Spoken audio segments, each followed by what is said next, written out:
Buenas tardes, yo soy Deborah James, soy la directora de programas internacionales del Centro de Investigación, Economía y Política basado en Washington, D.C. y coordino la red política Nuestro Mundo No Está en Venta, que es una organización global de sociedad civil que oponemos a la expansión de la OMC. Vamos a hablar hoy de una pequeña historia de la OMC y también cuáles son los asuntos que están vigentes en las negociaciones. Espero enfocar en 3 puntos. Uno que es las discusiones y debates y negociaciones en la OMC principalmente se enfocan en diferencias entre las necesidades de los países desarrollados y los países en desarrollo. Segundo, que las propuestas y el modelo que congela la OMC es un modelo neoliberal que principalmente beneficia a las corporaciones grandes y perjudica a los intereses de los pueblos, de los campesinos, de las madres, de las personas en general, ¿no? Tercer punto es que la OMC ya existe, así que es muy difícil decir solamente parar. Lo que tenemos que hacer es parar la expansión de la OMC y a la vez pedir que se cambie y se transforme las reglas que están existentes, ¿ok? Bueno, en la historia, antes de la formulación de la OMC, hubo un acuerdo entre los países principalmente desarrollados que solamente tenía que ver con aranceles. Y eso fue después de la Segunda Guerra Mundial. Quisiera no pelear tanto sobre esos asuntos y tenía un acuerdo que se llama el GATT. Eso fue bajo la ONU. Okay. Y tenía que ver solamente con aranceles sobre bienes. Los países en desarrollo quisieran incluir el tema agrícola allá y los países desarrollados lo rechazaron porque no son competitivas en el sector agrícola. Así que siempre ha sido una demanda de los países en desarrollo incluir ese tema en el marco global. Muchos de nosotros vemos las reglas de la OMC principalmente como la desregulación y la liberalización como la congelación de lo que se llama el ajuste estructural. Es decir, las políticas que han llevado el Banco Mundial, el Fondo Monetario Internacional por tantos años, y la OMC es donde se los congela. Se los hace en un tratado vinculante para que pueden cambiar de gobierno, pueden cambiar de escenario político, económico, pero no puedes cambiar las reglas para las cooperaciones, ¿no? Después de varias rondas de negociaciones, incluso principalmente la ronda de Uruguay, los países en desarrollo lograron incluir el tema agrícola dentro de la OMC, pero fue a un precio increíblemente caro. Y el precio fue que se tenía que incluir en la formulación de la OMC también reglas sobre patentes, que se llama el acuerdo sobre propiedad intelectual. Tenía que incluir también el tema de servicios, que siempre ha sido un tema de ventaja para los países desarrollados, y también el tema de asuntos relacionados con la inversión. Entonces fue un compromiso duro que mostraba la escasez de poder político de los países en desarrollo en ese entonces, ¿no? Y después la OMC entró en vigor en 1995.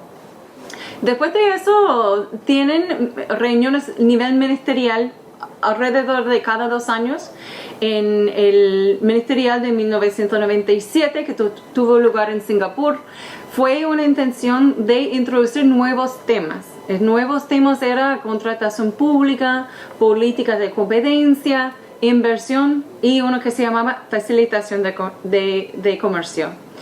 En 1999 fue una iniciativa para lanzar una nueva ronda de negociaciones para expandir aún más la OMC, pero eso fue rechazado por los africanos que salieron de la reunión y respaldados por la sociedad civil que estaba movilizado en las calles, más de 50,000 personas de sociedad civil en el ministerial de Seattle de 1999. Entonces eso no salió.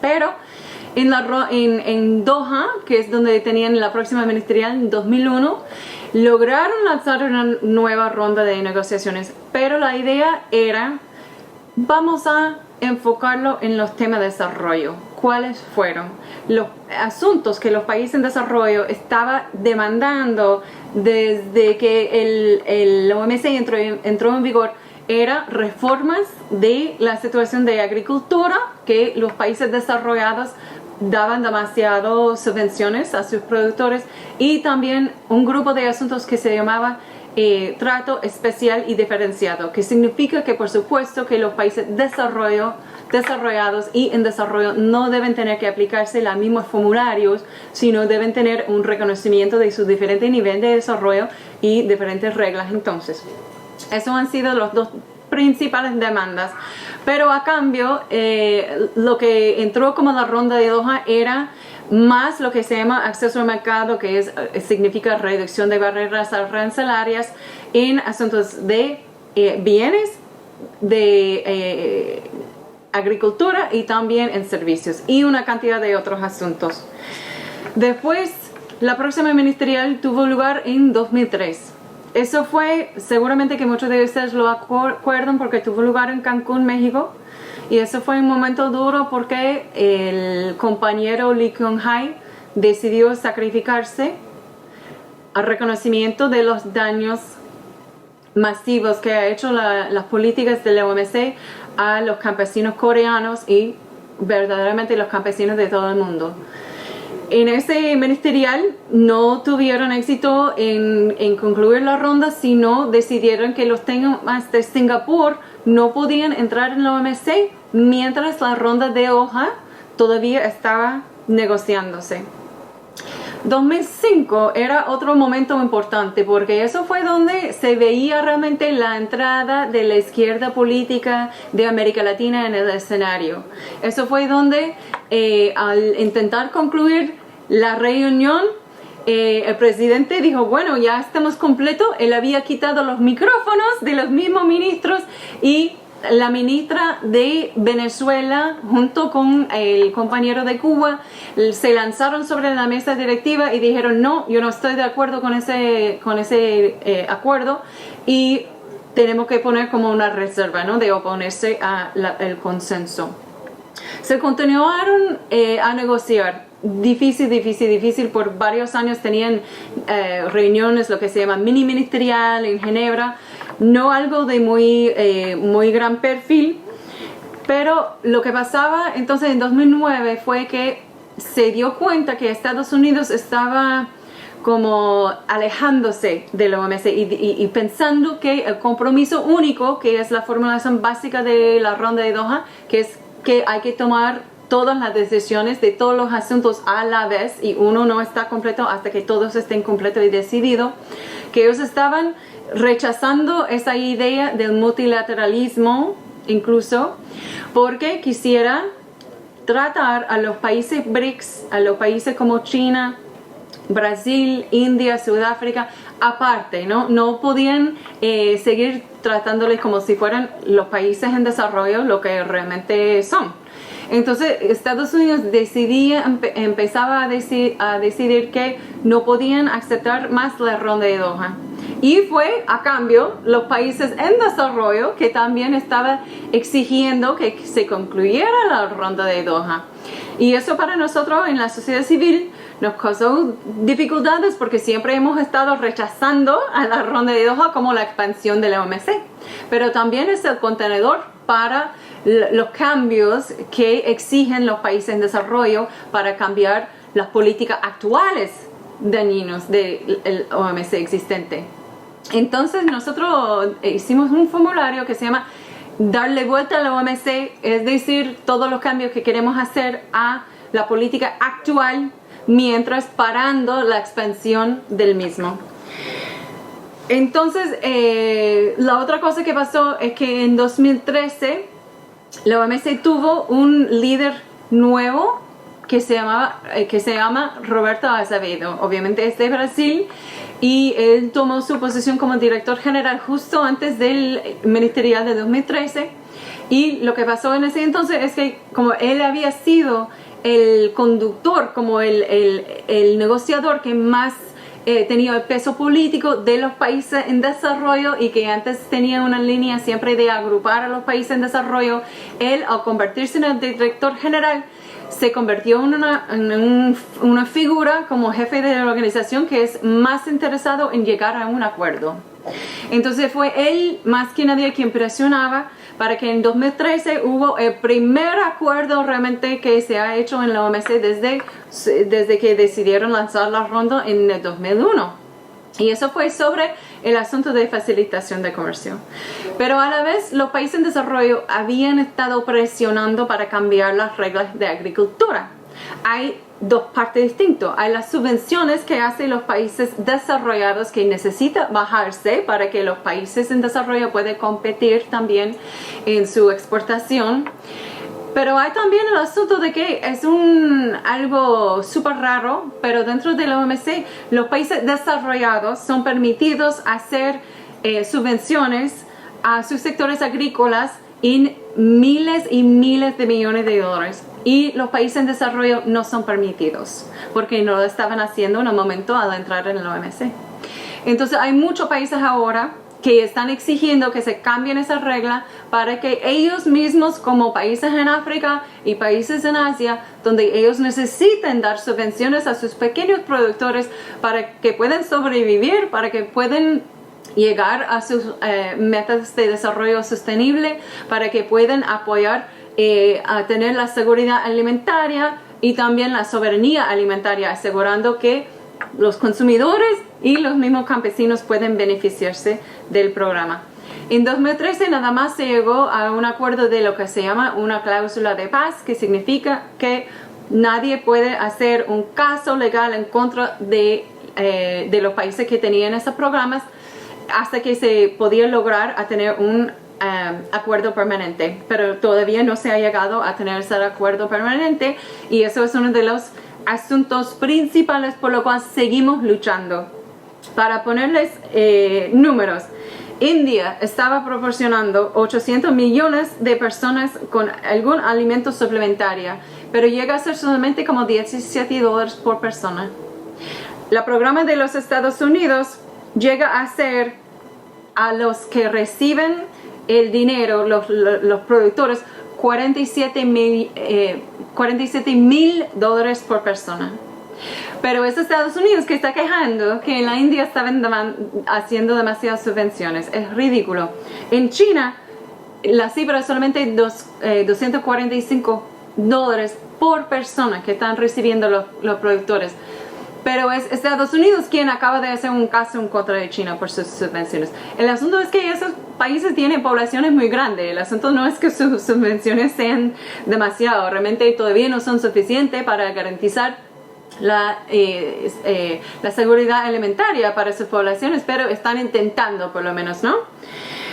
Entonces es un asunto grande que estamos luchando para cambiar esas reglas. No es que la OMC va a garantizar la soberanía alimentaria ni la seguridad alimentaria. No, el asunto es que la OMC pone obstáculos que hay que quitar para que los estados soberanos puedan implementar políticas para garantizar la soberanía alimentaria y la seguridad alimentaria, que son derechos humanos. Hay también una lucha por lo que se llama trato diferenciado y especial y diferenciado, y eso es más una serie de políticas que los países en desarrollo están exigiendo en la OMC desde su fundación hace más que 20 años. Y eso es como flexibilidades para hacer políticas industriales y muchas otras cosas. Pero a cambio a esa agenda, que es lo que es también respaldado por la sociedad civil, las grandes corporaciones y los gobiernos quienes les representan están empujando por otra agenda, por supuesto. Y la Unión Europea y Estados Unidos han regresado a la OMC, pero diciendo que no van a solucionar la ronda de Doha y las demandas de desarrollo de los países en desarrollo, sino poner otra agenda, que son otros asuntos cooperativos, que son principales los asuntos que han estado desarrollando en los acuerdos bilaterales.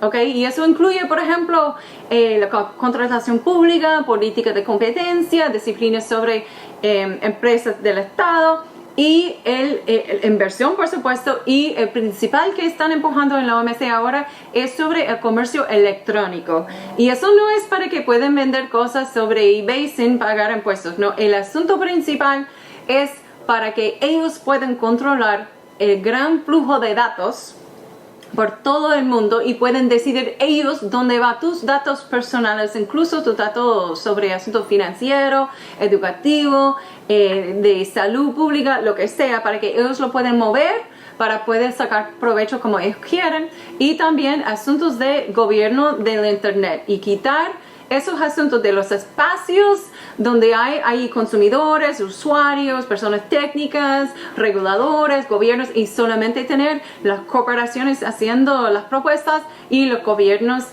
acordándoles. El escenario, por supuesto, también es que ese empuje dentro de la OMC por un acuerdo sobre comercio electrónico va a la vez que Estados Unidos está promocionando el acuerdo Trans-Pacific Partnership y también el acuerdo bilateral entre la Unión Europea y los Estados Unidos. En conclusión, la OMC es el órgano que decide las reglas del comercio global. Tiene 164 miembros y ellos deciden sobre una cantidad de asuntos que no tienen que ver con el comercio, pero ha sido la manera en que los gobiernos que querían hacer eso han podido congelar el modelo neoliberal que han impuesto por los últimos 20 años. Siempre hay un esfuerzo para cambiar las reglas que existen, que son negativas para los países en desarrollo dentro de la OMC, pero no ha sido bastante fuerte hasta ahora para realmente tener un cambio profundo, ¿no? Excepto la cláusula de paz, que queremos convertir en algo que sea permanente para que países puedan autoabastecer sus necesidades agrícolas, ¿no? Pero a la vez las corporaciones están utilizando ese espacio como utilizan a todos los espacios que ellos pueden inventar para tener más liberalización y más reglas que son a favor de las mismas corporaciones, ¿no? Pero es una gran pelea entre países desarrollados y países en desarrollo. Muchas veces se han visto que muchos países en desarrollo todavía se ponen al lado de los países desarrollados, y eso a veces es una tragedia, pero pasa dependiendo, por supuesto, en la política del mismo gobierno. Las normas de la OMC lo han hecho más difícil para que los países puedan recuperarse de la crisis financiera, dado la desregulación financiera, por ejemplo, dado las limitaciones a la necesidad de aumentar los aranceles en momentos en que está experimentando una ola de importaciones que está dañando a la producción nacional. Lo ha hecho más difícil, y por supuesto que no es ninguna solución expandir la OMC cuando estamos confrontando con una crisis climática, una crisis de empleo, una crisis de crecimiento, una crisis financiera. Tenemos que tener otro modelo.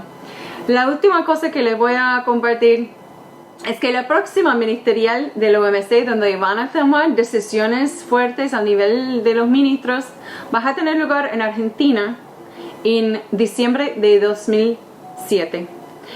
¿Por qué no le damos a la OMC una bienvenida muy argentina para mostrarles cómo los argentinos y los paisanos de toda América Latina, lo que ellos piensan realmente de los 20 años de destrucción de sus políticas neoliberales en Buenos Aires en diciembre de 2007? Muchas gracias.